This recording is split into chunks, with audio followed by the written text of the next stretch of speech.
ZEE5 app download করুন আর দেখুন সম্পূর্ণ এপিসোড একদম বিনামূল্যে। স্বয়ংভু,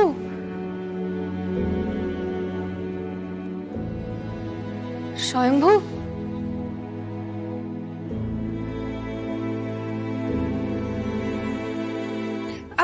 উঠতে হবে না, উঠতে হবে না, শুয়ে থাকো, শুয়ে থাকো।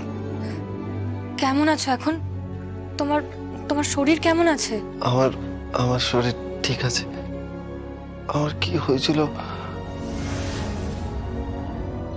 রাইট, আমি আমি না ডিপার্টমেন্টের কাজে বেরিয়েছিলাম। তারপরে নন্দীর ফোন এলো। তারপরে ওই ওই বাইকটা নিয়ে আমি যাচ্ছিলাম,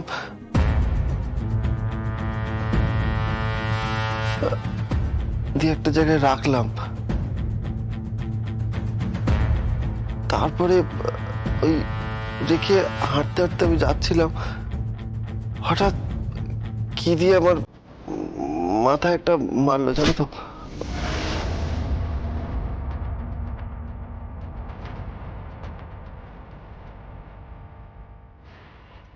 ব্যাস,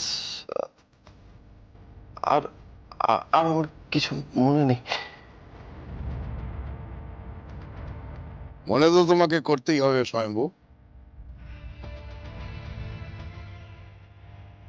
মনে তোমাকে করতেই হবে। সাধুদা, মনে তো করতেই হবে। কে বা কারা তোমায় এটা করেছে তাদের আইডেন্টিফাই করতে হবে। কি করে করব?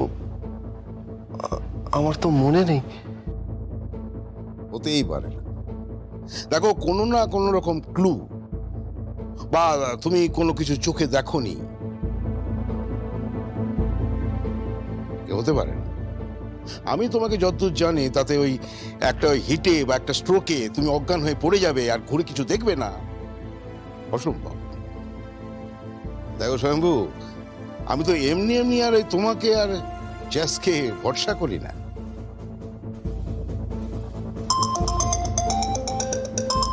হ্যাঁ নন্দী, হ্যালো, বলো।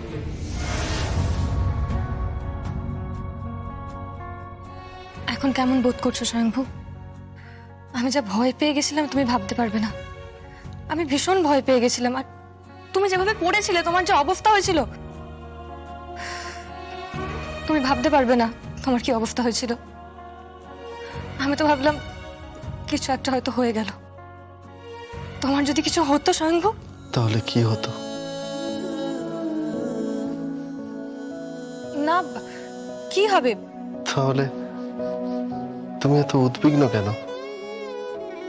তোমার চোখে মুখে এত ভয় কিসের? তুমি কি বলছো স্বয়ংভু? তোমার যদি সত্যি কিছু একটা হয়ে যেত? হ্যাঁ, তাতে তোমার কি হতো? আমার আবার কি হবে? কি হবে আমার? আমি একটা ভালো বন্ধু হারাতাম। শুধুই বন্ধু? হ্যাঁ। আমি আমি আর কিছুই নই।